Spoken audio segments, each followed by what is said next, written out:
build up my experience in anterior single tooth restorations. That's what I do so far, and with good success, and we will wait. There will be certainly also additional evolution happening in the next years, and then we will decide if this is the material of choice. If you would ask me which material will really make the race long term, what would that be? It's the polymers, I'm sure. I'm sure when you look at this Lava Ultimate and all these evolutions, which then really are safe and they will not break. They are not ready yet, but they will be. So if I would make a prognosis, I would think that there the big breakthrough will come, but not necessarily in multi-unit zirconia-based restorations. Because we have these smart blocks now already, that you can have milling blocks which are layered already, and that you can the machine will orient it in a way that you can best benefit from that. That it's not this monolithical appearance anymore, which you still have when you're dealing with these materials here. What about zirconia implants? Is this a trend in the UK? In Germany it is. I don't know why.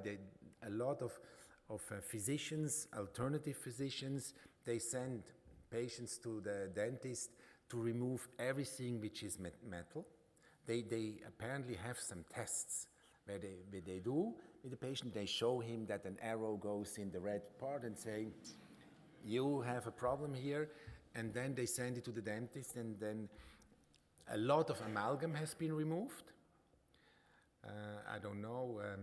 Do you still teach amalgam in the UK? Undergraduates? Okay. This, I must say, in Switzerland has entirely disappeared. I think in Zurich for a long time, in Geneva since several years, they show in the preclinical lab the students once how to do very small amalgam, just that they have seen it once.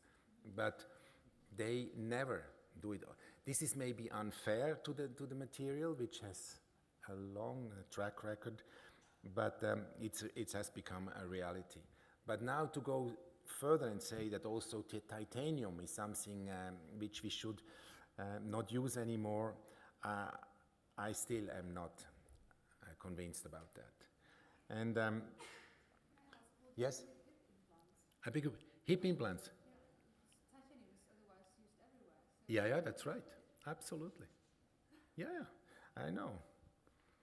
And when I see the proposal, there are a few systems on the market, and patients who want to have metal-free dentistry, they go to the internet, they find, and then they come and say, I want this, or they find why the manufacturer, where are dentists who are practicing these, and then they go for these clinicians. There is some systems which you see here which are one-piece implants.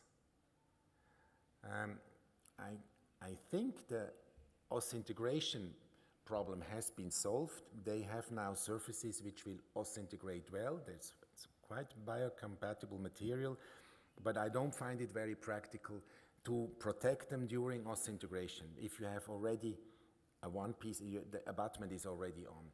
I have seen many proposals, weird proposals, how to protect the site. That during the first 8 weeks you cannot load them with a tongue, with everything. It's not practical, really.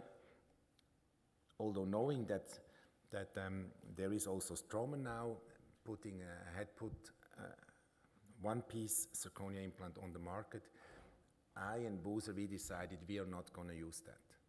We wait until, because they have already in the pipeline a two-part, and I will go for that, because then it makes sense to me if I have a patient who really wants to have no metal, then we will probably be willing to use them, but it must be two-part, according to me. It doesn't make sense today to use one-part implants. And you see here some of the designs which are on the market. We have used recently this one. It is beautiful. You can come up with something very nice. Everything is based on zirconia, also the superstructure components. And what they have now, I don't know where I have this picture here. I forgot. They have now also eliminated the last element, which is the screw. And they have now carbon fiber based screws. And I have only treated one patient, this one here. I had a problem to adapt to this feeling of having a carbon fiber screw. It's very soft, and when you use the ratchet, it is a strange feeling. So I'm not very fan yet of that one. But with Danny Buser, we are willing now to use a few of those in the premolar area. This is the first example, and from an aesthetic point of view, and from an osseointegration point of view, so far it's nice. But I am not convinced that this will become something which has a large indication. I don't know what you feel about it. And it's a brittle material, and you cannot remove them with the BTI instrument if something breaks or so. So in the past we have had some aluminous ceramic implants to remove in the anterior region. This was horrible. You had to grind them away, really, and it took, I remember, it took hours. And it is something which we should really be very careful before we jump on that wagon. This is just an example which has been recently transferred to Professor Buser. She had two central one-piece ceramic implants, zirconia implants, and one broke and had been removed, and the other one Professor Buser removed now. And you see already when you look at the soft tissue here that he had to open a flap to get rid of that implant. I was not there when he did it, but we will now also have a problem with the mucogingival junction. So, and surprisingly, then Professor Buser said, can you not make a nicer temporary, because she had a horrible removable temporary. And that's why I just in the lunch break put in these slides to show you what can possibly, because this patient says, yes, I would like to have a better removal, and but I would like to have it metal-free. And then I thought an Essex retainer, but Professor Buser will wait now because he grafted the site for another 3 to 4 months, and then he will place implants, and she still wants zirconia implants. So I don't know if Professor Buser has made up his mind if he's going to re-implant two-part zirconia implant, because we have now access to this Straumann two-part implants, and I'm interested in using them, but I'm surprised that this patient is still wanting that. When you see this edentulous ridge and you think about 2 new implants, then we start to think, what will be here in between? Huh? I don't need to be a visionary to see how this will look. So the surgeons here, what can we do here? It's hypothesis. Is somebody here in the room who uses distraction osteogenesis on such small segments? I have seen a few attempts, but it has been really, really not convincing me, I must say. And I hear much less about this in recent years. About 8-9 years ago, we heard a lot. I have never seen studies, not a single longitudinal study published on that. And I don't know, onlay grafting here, having surgery, second surgery to remove the implants, then build up eventually A papilla you will never have here. And that would call then, as I will show later on, for 2 implants which are connected so that we can use pink. But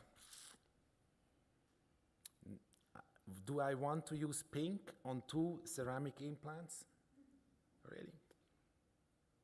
I'm just throwing questions now here because I still don't know, but I will discuss this in depth. But this patient said she didn't want to have metal, not even on the removal, but she didn't want to have an Essex retainer.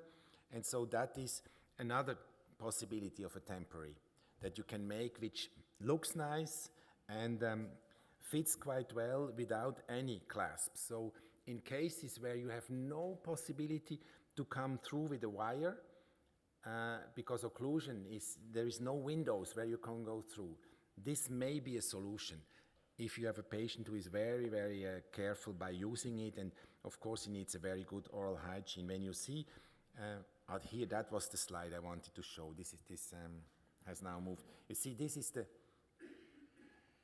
carbon fiber screw now. And I was surprised that this implant here has such a small external anti-rotational feature and nothing internal. So this is really, this is back what we have done, 30 years ago. So connection, prosthodontic interfaces are very, very important. Even this appears to be something really modern. The material and everything is CAD/CAM compatible with respect of the superstructure, but still having a basic design which is not correct. Now I'm coming back to this patient here. That's how this temporary looks. So it is attractive.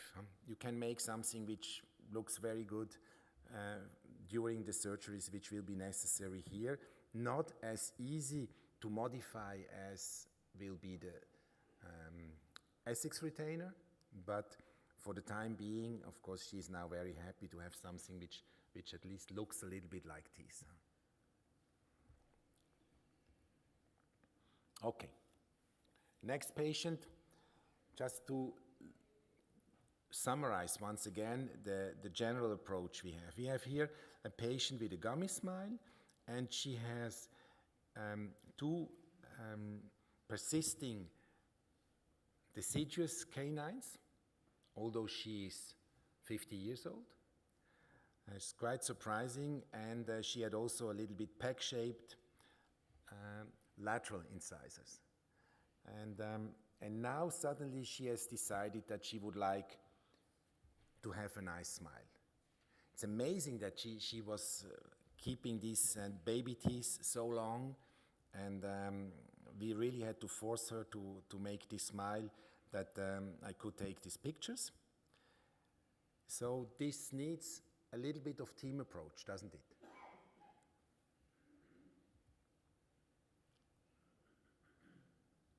We would like to reestablish harmonious conditions, and knowing that everything what we are going to do will be visible because she exposes a lot during smiling. The baby teeth, they are very mobile now. The roots are very short, so that will be no problem to place implants there, but we would like to have an overall aesthetic integration. See here, that's the radiologic situation. So this calls for what now? For a little bit orthodontic preparation. Well, okay. We try to optimize the sites for the canines, for the canine implants, and we would like to, we were anticipating that we will use veneers on the laterals. With the little problem that stabilization will be a problem later on also. When we move these, we cannot just rely on interproximal contacts. We need, at the end, have something bonded on the palate. Also on these restorations, which we can do when we do only veneers on the laterals. So while we did orthodontics, we also placed the 2 implants in the optimal positions. then provisional on these implants, and finalizing orthodontics, while the provisionals were already on the osseointegrated implants. On one side, we could make it directly screw-retained. On the other one, we had an axis problem, and there we had a two-story building. That's always what I say, that this is second choice for me. This is now once orthodontics has been finished, and she is on a removable retainer now, and we want to optimize now the situation with the veneers on the laterals. So this calls for what? Mock-up, thank you. See, that is, we take Algin impression of that situation, and then the technician makes his modification on the laterals to make it very symmetrical, and then we get a silicone key. We are using ProTemp, and we press this on top of everything. And then we can discuss with the patient length of the teeth. Of course, we remove the excess of the acrylic, and then we finalize together in front of the mirror the two laterals until the patient thinks, yes, that is the length I want, and then this will be the objective for the veneers. And this is then when we finished, we just transferred this to the final situation, and here you have the comparison before and after. And the patient at the beginning, during orthodontics, and at the end. Again, it's never perfect, but it makes quite a difference. She is very happy now, and I think it was worthwhile. It's a very simple thing. The only challenge was ultimately also to keep this then with a small wire, which we had placed a slot in the implant restorations, and then the wire which is stabilizing the laterals and which will stay for life. Okay, now we go from the single tooth situations to more extended anterior edentulous spaces. And I would like to refer to the ITI treatment guide, here number 6, where this is extended edentulous spaces in the aesthetic zone, and we have put an article here in to talk about what possibilities we have prosthodontically. First of all, when we are missing 4 incisors, these are theoretically the options we have. I by far prefer the bottom row. Get away from the midline, have 2 central pontics, and ideally diameter reduced or reduced diameter implants in lateral positions, because this gives me the best substrate for aesthetics. Maybe not for mechanics, but for aesthetics, clearly. Now, if we have an occlusally active patient with a big overbite, then I'd rather go for 1B. Otherwise, I will show you that is my first choice, 1A. Today, particularly where we have the rock solid alloy and the NNC implants, that is for me the choice. I would not do this on bone level implants, narrow diameter bone level implants. We were discussing this with a few colleagues in the break. The prosthodontic options are quite different, because you know you have this CrossFit connection, which does not allow to compensate for a little bit of axis. And what we then see is that technicians systematically chop off the major part of the CrossFit connection.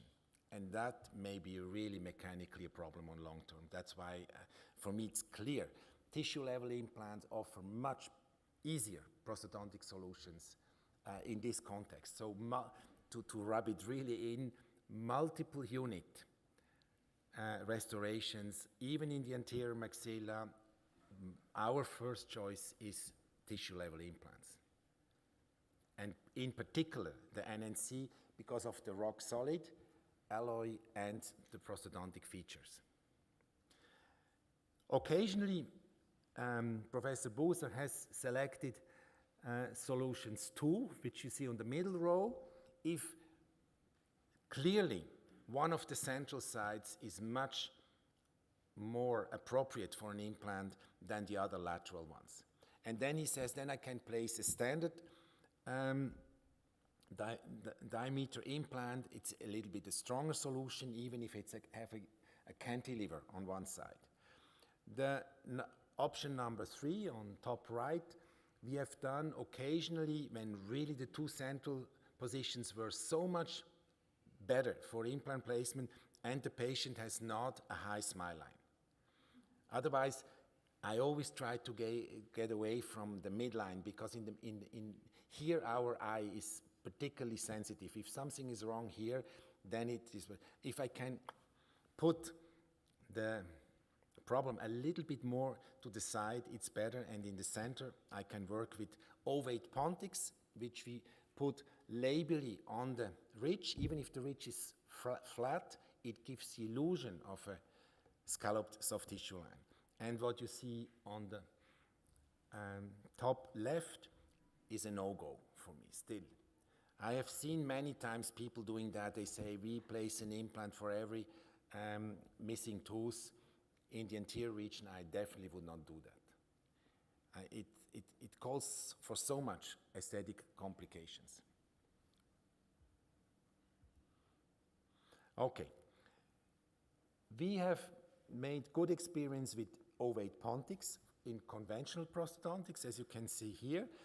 If we create a site in the Pontic area which has concavity, then I can come up with something convex to attach that, and then it will look as if there would be a tooth, that you have this continuing soft tissue scalloped line. That needs some tissue, and it needs some conditioning of that tissue. There are 3 options. Either we do it just compressive in the temporary phase, or we use a diamond burr, a big ball, or electrosurge to create this concavity, and then immediately reline the temporary so that you get that, and the patient has to go through every day with Superfloss. And then you get that. The technique, how to build up, is published since many, many years. We do connective tissue grafting and sometimes combination a little bit of full thickness in the more palatal aspect, and then on the buccal it's only connective tissue.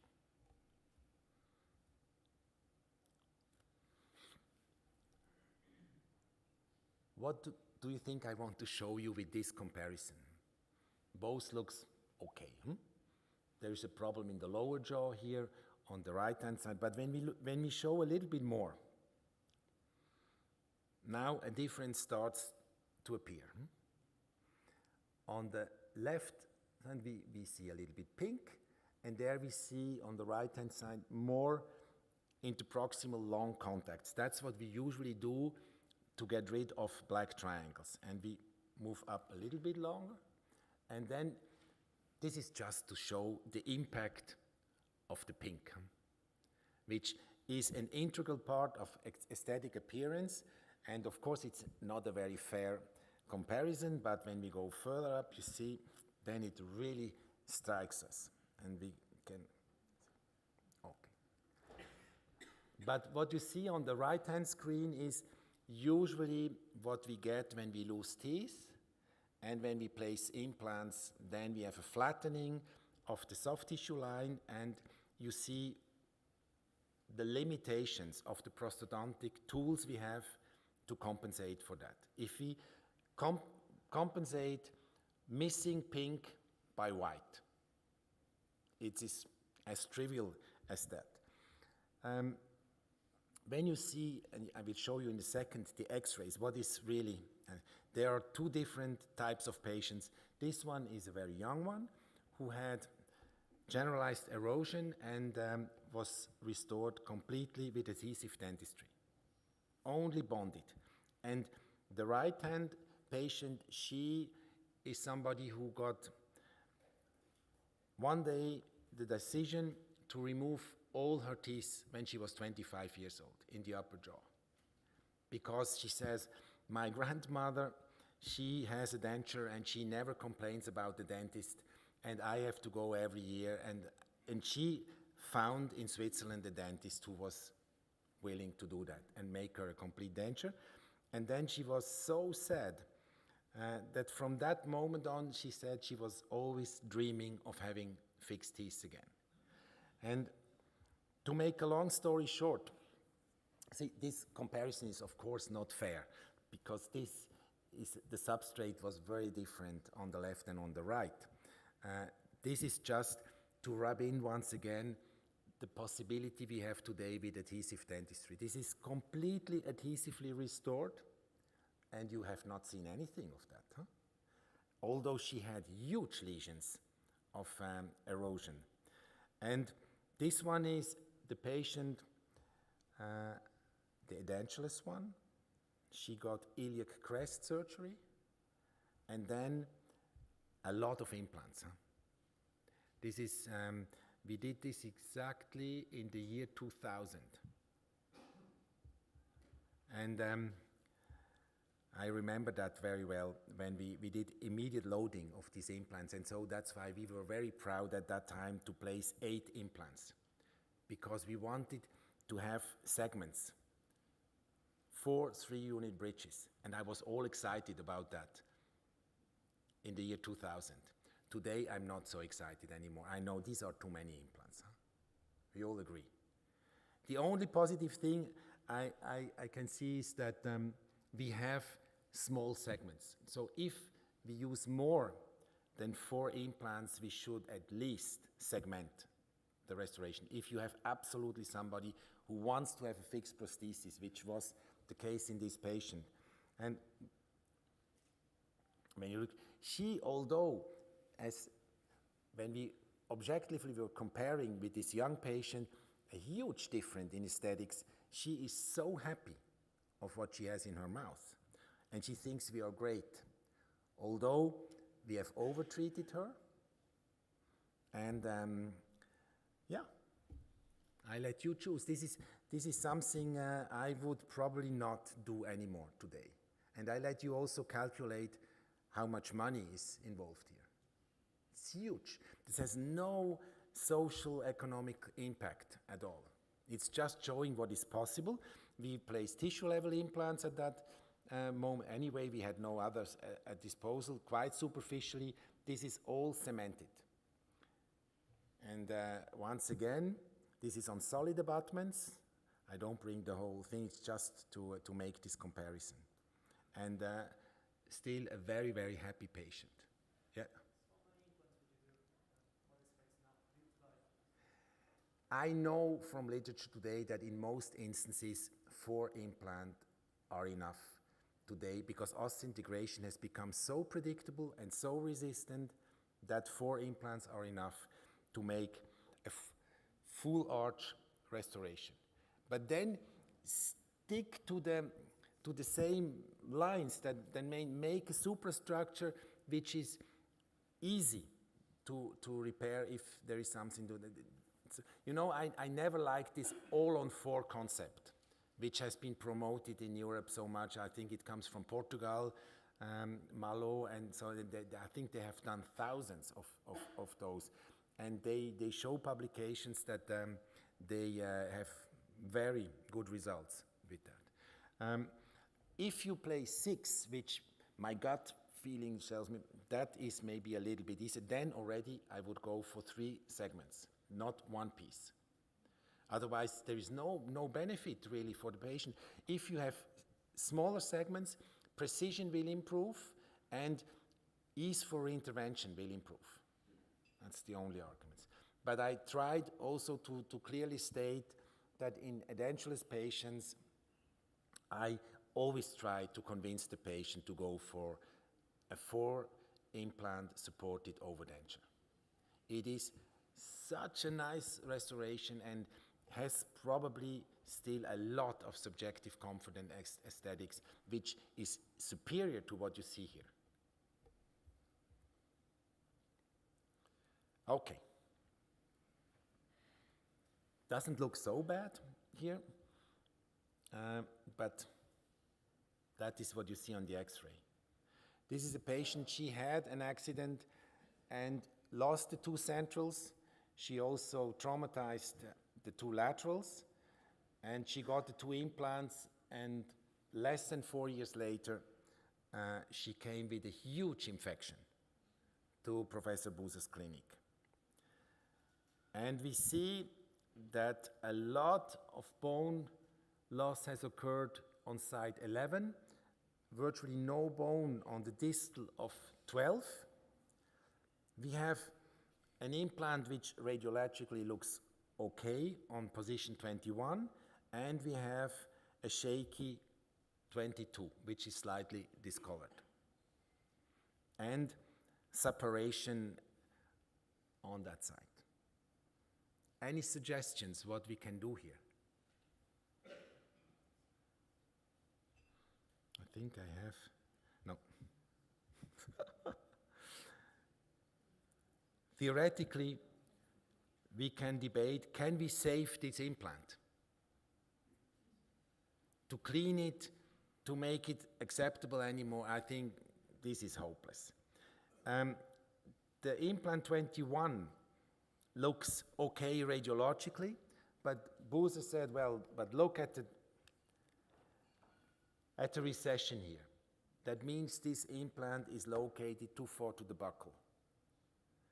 And then look at the prognosis of the two laterals. And to make a long story short, by debating this with the patient and all the pros and cons, he decided to remove all the four. And you will see the price that the patient had to pay for that. It is what you see here. That is, when I could take over to make the restoration, Professor Buser removed the implants, made a block graft, then waited, then placed two new implants on the lateral positions, and then we took impression. And what you see on the left is what probably the patient originally had. This is the intact situation. If you would superpose that on that situation, you would have all these black openings. And so what is the technician doing? He will not dare to send me a 4-unit directly screw-retained bridge with this design, because patient would never accept this. So what he's going to do is obvious. He is trying to close the black space. And then you dramatically alter relative tooth dimension. It gets, the ratio between length and width is disturbed. Looks horrible. And if you are not convinced that it looks horrible, then look at the patient. Now I think it gets really obvious. This was also on a master class at the University of Bern, and I already knew that we cannot do that, but it's just to demonstrate that, and then we immediately modified this temporary by adding pink. And this is the patient with the same temporary modified with pink resin. And she found her smile. But I hope you have to look at the smile here. The impact of having or not having correct pink compartments is striking. Okay, now I would like to give you some design principles. It's a little bit bright here, but I don't know if you can see. What we can influence is the apical border of the pink. What will determine this border here, where to place it? Just out of sight. If the patient fully smiles, this you don't want to show. But the more you go apical, the more it gets difficult to keep a convex profile that is cleansable. Because of course this is screw retained, but the patient has to have access and has to be able to clean.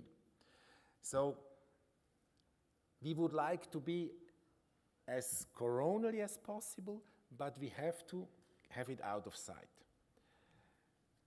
From where to where can we use pink? We can use pink only in the connecting area. So we can go from the zenith of this crown all the way here to the zenith of that crown. We cannot go with pink here, otherwise we will have this double papilla, which I said that is a no-go again.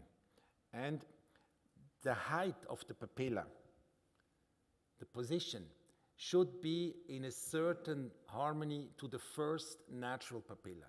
Otherwise it's ridiculous. If you place papilla in this area and then suddenly it jumps to the natural one, looks not very natural. We should keep it triangular here. Always the highest point of the line of emergence distal to the long axis so that it looks natural.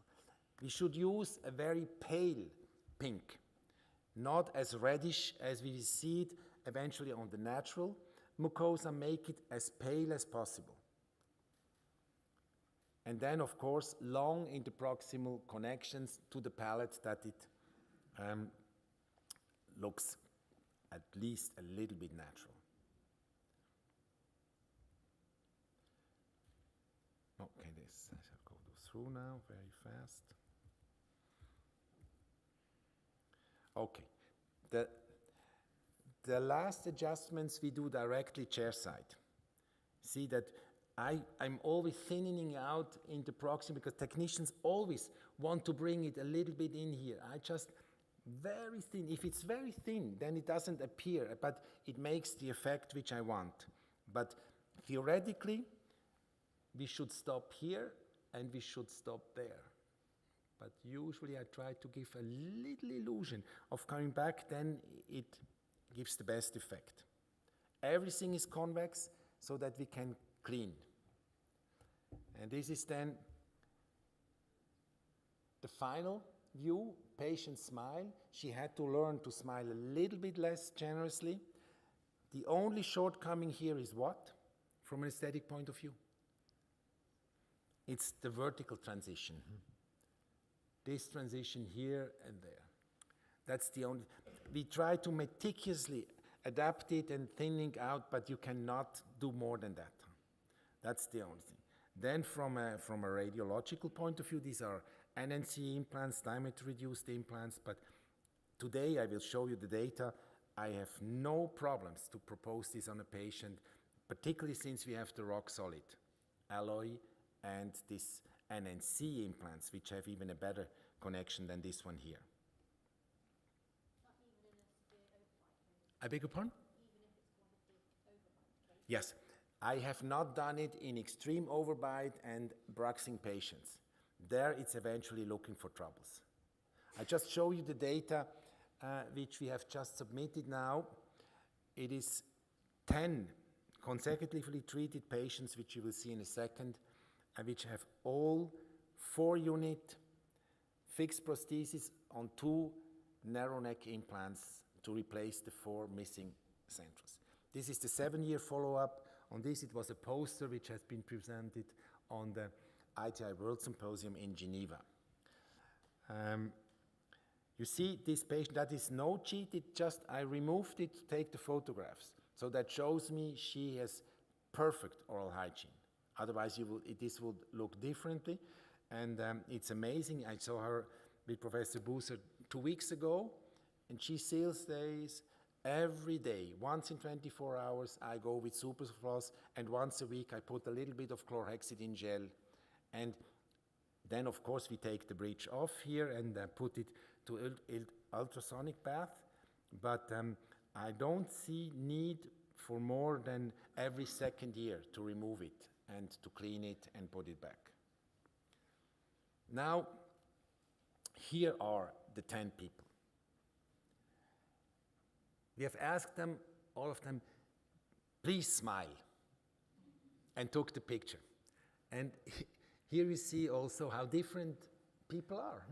Not everybody smiles the same way. Some of them do not even Also, this patient, he is convinced, he smiles. He's a funny, really very nice character. They actually, all the patients I show you here authorized me to show their pictures in a professional environment. So just that you're not shocked that I show faces, but when we talk about aesthetics, you need to see the full face, otherwise it's not the same effect. See, what they have in common is they all have lost their 4 maxillary incisors and have all 4 unit screw-retained, directly screw-retained bridges on narrow neck implants. Here, this is now just submitted. I just want to give credit. This is also a former ITI scholar from Chile. Are you aware of, are you using in the United Kingdom also Teflon on the screw access channels or not? This is the man who has first proposed this. It's published in the Journal of Prosthetic Dentistry. When he assisted me and he saw that I was using cotton, he says, he was very shy at that time. We in Chile, we use Teflon. I said, what? Somebody from Chile teaches me what to put into this. But I tell you, it was an eye-opener. You buy it in the hardware store. I think it's less than £1, and you have for several years. And we always take about this length, then we fold it 3 times, twist it, and put it in a sterilization bag. But not only 1, 20, because you can sterilize, you can autoclave them if you want to be absolutely perfect. So it is sterile, and then we have different thicknesses, different lengths, and we have this ready in a sterile box, and we just take out the one we need, and we keep it also underneath permanent composite restorations, and it blocks out the metal. It's perfect material, and very cheap, huh? Very cheap. And since that, in whole Switzerland, I think everybody uses that. That's the credit which goes to Osvaldo Moragues. Vailati and Grüter I mentioned. Bernard is the oral surgeon, professor in oral surgery in Geneva, just retired now. You're familiar with this name? Irena Seiler. She took over my position when I had to leave. And she is a brilliant young academic, and she runs the department now. And so we could still do a little bit of work together, which makes a lot of pleasure. You see, based on 2 narrow neck implants, it's a 5-year clinical study. See here, all the 10 patients, not all are of the same aesthetic value. Some have pink, some have no pink. Here you see the beauty, all the X-rays, and they not only have survived, they correspond to strict success criteria, and also from an aesthetic point of view, they were all reaching satisfaction from patient point of view. But what is most important, no mechanical complications, not a single screw loosening, fracture of a screw, or nothing. So I feel perfectly safe to recommend this strategy when you have 4 missing anterior maxillary teeth, 2 narrow diameter implants, if it's well designed, are sufficient. I was amazed about the quantity of literature on compensation of vertical soft tissue deficiencies. I thought I would find very little. It's a lot which has been published. See, that's actually an article of Francesca Valati here. And I liked very much this publication here from a gentleman named Costello, who wrote as a title, "Real Teeth Were Pink." And it's really true. Huh? The pink makes a lot of difference. And then when you look at the most prominent people who published on that. This is the group of Coachman. Coachman, you're familiar with his name? He's a Brazilian, he's a dental technician and a dentist, and he worked a long time together with the Atlanta group, Garber, Goldstein, and the Salama brothers. He works with this group, and so they published a whole series of articles, the reconstruction of pink and white aesthetics. And they show beautiful work. This is a photograph of this article, and it looks beautiful, there's no doubt about that. But when we look at this, I wonder myself, how can you clean this? It's embracing the neighboring teeth. Of course, if then you don't have a double papilla. But I said before, this should stop here. And now it goes over there, on that tooth. How can you ask from a normal patient to sneak in there and clean it? Really, I see nothing. Probably the patient loves it. It looks very nice. It looks really, it's almost a perfect illusion.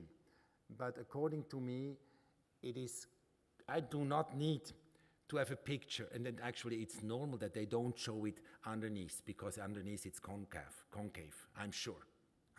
I don't need to see that. So this may look good short term, but is certainly not design which we can accept.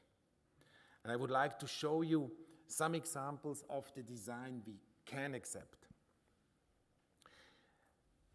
Just to repeat once again, if we are missing a canine and a lateral today, everybody would only place one implant, I hope, not two.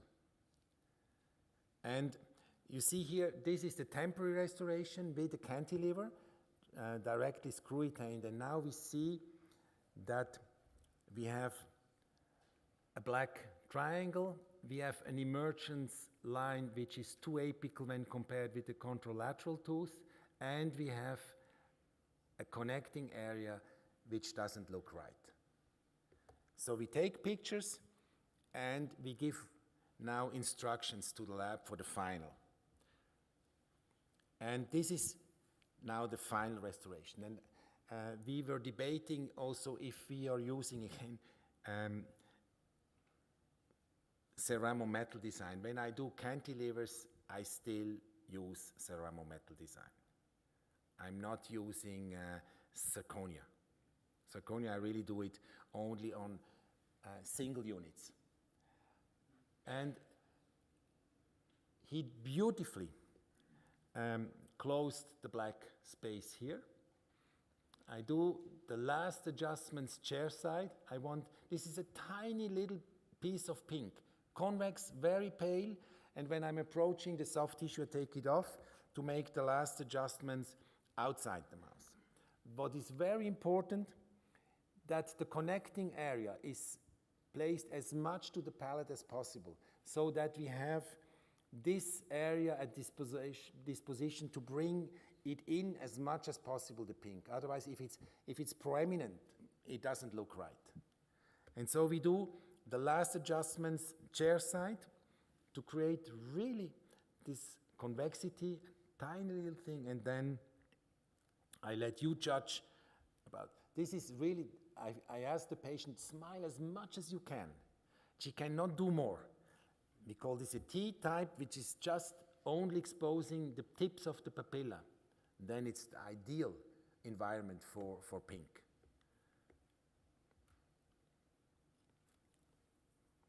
Next case.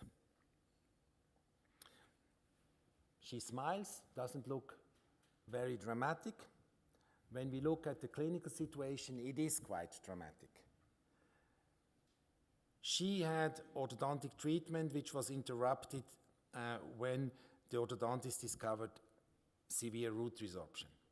And just recently, she had to go in emergency to her dentist to splint that 21 became so mobile that he had to put in this wire.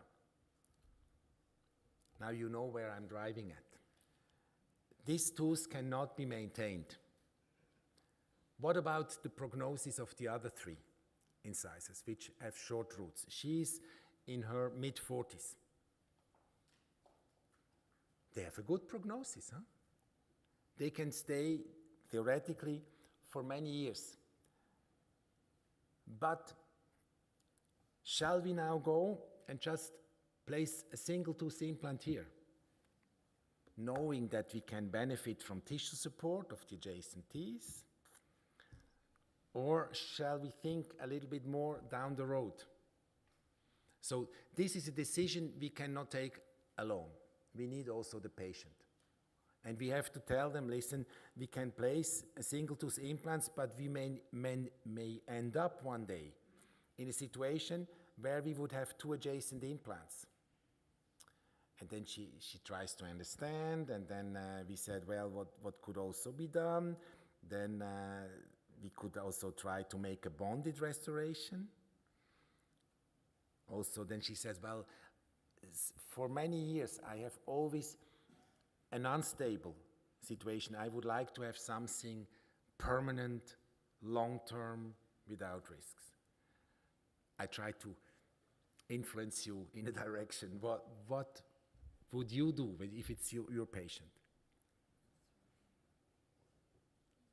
To take all the 4 off? Although we know that these 3 could stay for many, many more years. We know that. But we want to avoid. Okay, this patient said, I want to have a definitive solution, and that is what ultimately has done. This was Professor Bernard in Geneva. He placed the 2 implants and the patient. At that time, we did not know if small diameter implants are mechanically safe enough, because these are all cases where she had been treated quite some time ago. And she said, no, I don't want to have any risks. So Professor Bernard decided to place standard diameter. And you see, we place them more to the palate. So we are narrowing down the arc, and we are interfering with the embrasure. And this becomes obvious at the try-in of